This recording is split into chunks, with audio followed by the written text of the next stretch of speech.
Hi dear SLC students, ಮತ್ತೊಮ್ಮೆ ನಮ್ಮ SRA Kannada tutorials YouTube ಚಾನಲ್ಗೆ ಸ್ವಾಗತ.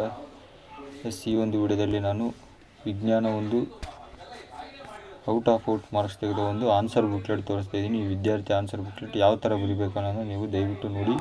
ಸೊ ನಾಳೆ ನಿಮ್ಮ ಪರೀಕ್ಷೆಯಲ್ಲಿ ಈ ರೀತಿಯಾಗಿ ಬರೀರಿ, ನಿಮಗೆ ಫುಲ್ ಮಾರ್ಕ್ಸ್ ಸಿಗುತ್ತೆ ಡಿಯರ್ ಸ್ಟೂಡೆಂಟ್ಸ್. ಇನ್ಫ್ಯಾಕ್ಟ್ 78 ಮಾರ್ಕ್ಸ್ ತೊಗೊಂಡಿದ್ದಾರೆ. ಏಟಿಗೆ ಒಂದು 78 ತೊಗೊಂಡಿದ್ದಾರೆ. ಸೊ ಯಾವ ರೀತಿ ಬರೆಯೋದು ಇಲ್ಲಿಗೆ ಕರೆಕ್ಟಾಗಿ ನೋಡ್ಕೊಳ್ಳಿ. ಆನ್ಸರ್ಸ್ ಯಾವ ರೀತಿ ಬರೆದವ್ರೆ ನೋಡಿ. ಮತ್ತು ಡಿಯರ್ ಸ್ಟೂಡೆಂಟ್ಸ್, ನಾನು ಎಲ್ಲ ಒಂದು ಕ್ವಶನ್ಸ್ ನಿಮಗೆ ಇಂಪಾರ್ಟೆಂಟ್ ಕ್ವಶನ್ಸ್ ಕೊಟ್ಟಿದ್ದೀನಿ ಆಲ್ರೆಡಿ. ದಯವಿಟ್ಟು ನೋಡಿ, ವಿಡಿಯೋ ಒಂದು ಲೈಕ್ ಮಾಡ್ಕೊಳ್ಳಿ ಡಿಯರ್ ಸ್ಟೂಡೆಂಟ್ಸ್. ಬೇಗನೆ ಈ ವಿಡಿಯೋ ಲೈಕ್ ಮಾಡಿಕೊಂಡು ಚಾನಲ್ನ ಸಬ್ಸ್ಕ್ರೈಬ್ ಮಾಡ್ಕೊಳ್ಳಿ.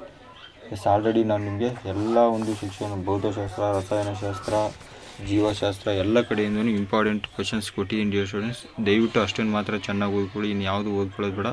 ಸೊ ನಾನು ಅಷ್ಟು ಓದ್ಕೊಂಡಿದ್ರೆ ಫುಲ್ ಔಟ್ ಆಫ್ ಮಾರ್ಕ್ಸ್ ಸಿಗುತ್ತೆ. ನೀವು ಬೇಕಾದ್ರೆ ಎಲ್ಲ ವೀಡಿಯೋದಲ್ಲೂ ನೋಡಿ, ಎಲ್ಲ ಕೊಟ್ಬಿಟ್ಟಿದ್ದೀನಿ, ಇನ್ನೇನಿಲ್ಲ. ಸೊ ಇದೊಂದು ಒಂದು ಮಾಡೆಲ್ ಆನ್ಸರ್ ಒಂದು ಬುಕ್ಲೆಟ್ ತೋರಿಸ್ಬೇಕಂತಿತ್ತು ನನಗೆ. ಸೊ ಅದಕ್ಕೆ ಈ ವಿಡಿಯೋನ ಮಾಡ್ತಾ ಇರೋದು. ಯಾವ ರೀತಿ ಬರೀಬೇಕಂತ ಸ್ವಲ್ಪ ಜನ ಸ್ಟೂಡೆಂಟ್ಸ್ ಕೇಳ್ತಾ ಇದ್ದೀರಿ ಸೈನ್ಸ್ನ. ಸೊ ತುಂಬ ಜನ ಸ್ಟೂಡೆಂಟ್ಸ್ ಮಿಸ್ಟೇಕ್ ಮಾಡ್ಕೊತಾರೆ ಇಲ್ಲಿ, ಅದಕ್ಕೋಸ್ಕರ. ಸೊ ನೋಡಿ ಯಾವ ರೀತಿಯಾಗಿ ಬರೀಬೇಕು ಅನ್ನೋದನ್ನ ಕರೆಕ್ಟಾಗಿ ನೋಡ್ಕೊಳ್ಳಿ. ಆನ್ಸರ್ ಬುಕ್ಲೆಟ್ ಇದು ಬರೆದಿರೋದು ನೋಡಿ, ಈ ಲೆಕ್ಕ ಯಾವ ಥರ ಮಾಡೋರೆ. ಮತ್ತು ಡಿಯರ್ ಸ್ಟೂಡೆಂಟ್ಸ್, ಇವಾಗ ನೆಕ್ಸ್ಟ್ ಒಂದು ವಿಡಿಯೋ ಬಿಡ್ತಾಯಿದ್ದೀನಿ. ಅದು ಒಂದು 40 ಮಾರ್ಕ್ಸ್ ಯಾವ ರೀತಿ ತೆಗಿಬೇಕು ನೀವು ಸೈನ್ಸಲ್ಲಿ ಅಂತ ಒಂದು ಇನ್ಸ್ಟ್ರಕ್ಷನ್ ಕೊಡ್ತಾಯಿದ್ದೀನಿ. ಅದರಲ್ಲಿ ತುಂಬ ಜನ ಸ್ಟೂಡೆಂಟ್ಸ್ ಸ್ವಲ್ಪ ಪಾಸಿಂಗ್ ಮಾರ್ಕ್ಸ್ ಕೇಳ್ತಾಯಿದ್ದೀರೋ, ಪಾಸ್ ಆಗೋಕ್ಕೆ ಸ್ವಲ್ಪ ಕಷ್ಟ ಆಗ್ತಿದೆ ಅನ್ನೋರಿಗೆ. ಸೊ ಒಂದು 40 ಮಾರ್ಕ್ಸ್ನ ತೆಗಿಯೋ ಒಂದು ಮೆಥಡ್ ನಾವು ಹೇಳ್ಕೊಡ್ತಾಯಿದ್ದೀನಿ ಅವ್ರಿಗೆ. ಸೊ ದಯವಿಟ್ಟು ಆ ವಿಡಿಯೋನ ಪೂರ್ತಿಯಾಗಿ ನೋಡಿ ಡಿಯರ್ ಸ್ಟೂಡೆಂಟ್ಸ್. ಅದು ನೆಕ್ಸ್ಟ್ ಬರುತ್ತೆ 6 ಗಂಟೆಗೆ ಆ ವಿಡಿಯೋ ಅಪ್ಲೋಡ್ ಮಾಡ್ತೀನಿ. ಆ ವಿಡಿಯೋ ವೆರಿ ಇಂಪಾರ್ಟೆಂಟು. 6 ಇಲ್ಲ 7 ಗಂಟೆ ಒಳಗಡೆ ಬರುತ್ತೆ ಇವತ್ತು ನೈಟು. ಒಂದು 80ಗೆ 40 ಆದರೂ ಮಿನಿಮಮ್ ತೆಗಿಯೋ ಒಂದು ಮಾಹಿತಿನ ಆ ಒಂದು ವಿಡಿಯೋದಲ್ಲಿ ನೀಡ್ತೀನಿ ಡಿಯರ್ ಸ್ಟೂಡೆಂಟ್ಸ್. ಚಾನಲ್ನ ಸಬ್ಸ್ಕ್ರೈಬ್ ಆಗಿಕೊಂಡಿರಿ, ನೋಟಿಫಿಕೇಷನ್ ಸಿಗುತ್ತೆ ನಿಮಗೆ.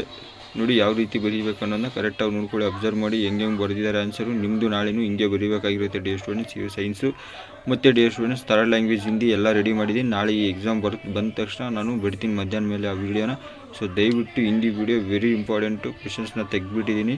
ಥರ್ಡ್ ಲ್ಯಾಂಗ್ವೇಜ್ ಯಾರಿಗಾದರೂ ಬೇರೆ ಇದ್ದರೆ ದಯವಿಟ್ಟು ನಾನು ಕಮೆಂಟ್ ಮಾಡಿ ತಿಳಿಸಿ. ಕನ್ನಡ, ಇಂಗ್ಲೀಷ್ ಯಾವುದಾದ್ರೂ ಇದ್ದರೆ ಸ್ಟೂಡೆಂಟ್ಸ್ ಇದ್ದರೆ ನಾನು ಡೆಫಿನೆಟ್ಲಿ ಕೊಡ್ತೀನಿ ಅವ್ರಿಗೂ. ಬಟ್ ನಾನು ಹಿಂದಿಗಂತೂ ರೆಡಿ ಮಾಡಿದ್ದೀನಿ, ಹಿಂದಿ ಅಂತೂ ಬರುತ್ತೆ. ಬೇರೆ ಯಾವುದಾದ್ರೂ ಥರ್ಡ್ ಲ್ಯಾಂಗ್ವೇಜ್ ಬೇರೆಯವ್ರು ಇದ್ದರೆ ದಯವಿಟ್ಟು ನನಗೆ ಕಮೆಂಟ್ ಮಾಡಿ ತಿಳಿಸ್ಬೇಕು ಡಿಯರ್ ಸ್ಟೂಡೆಂಟ್ಸ್.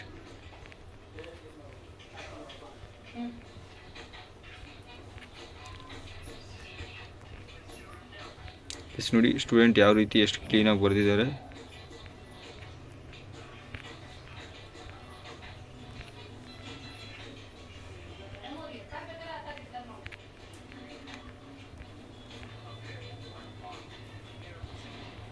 ಚಾನಲ್ನ ಸಬ್ಸ್ಕ್ರೈಬ್ ಮಾಡ್ಕೊಳ್ಳಿ ಡಿಯರ್ ಸ್ಟೂಡೆಂಟ್ಸ್. ಯಾಕಂದರೆ ಎಲ್ಲ ಒಂದು ಮಾಹಿತಿ SLC ನಿಮಗೆ ಮತ್ತು PUCಗೆ ಬೇಕಾಗುವಂಥ ಎಲ್ಲ ಒಂದು ಇಂಪಾರ್ಟೆಂಟು ಒಂದು ಕ್ವಶನ್ಸು, ಮಾಡೆಲ್ ಕ್ವಶನ್ಸ್ ಪೇಪರ್ಸ್ ಎಲ್ಲ ಕೊಡೋದನ್ನ ಕೆಲಸ ನಾವು ಮಾಡ್ತಾ ಇರ್ತೀವಿ ಡಿಯರ್ ಸ್ಟೂಡೆಂಟ್ಸ್. ಅದಕ್ಕಾಗಿ ಮುಂದಿನ ಸಿಗ್ತೀನಿ ಡಿಯರ್ ಸ್ಟೂಡೆಂಟ್ಸ್. ಮುಂದಿನ ವಿಡಿಯೋ ಯಾವುದಂದರೆ ಹೆಂಗೆ ಒಂದು ಮಿನಿಮಮ್ 40 ತೆಗಿಬೇಕು ಅನ್ನೋ ಒಂದು ಮಾಹಿತಿನ ಆ ವಿಡಿಯೋದಲ್ಲಿ ನೀಡ್ತಾ ಇದ್ದೀನಿ. ಸೊ ದಯವಿಟ್ಟು ಈ ವಿಡಿಯೋ ಒಂದು ಲೈಕ್ ಮಾಡ್ಕೊಳ್ಳಿ. ಮುಂದಿನ ಸಿಗೋಣ. Thank you for watching.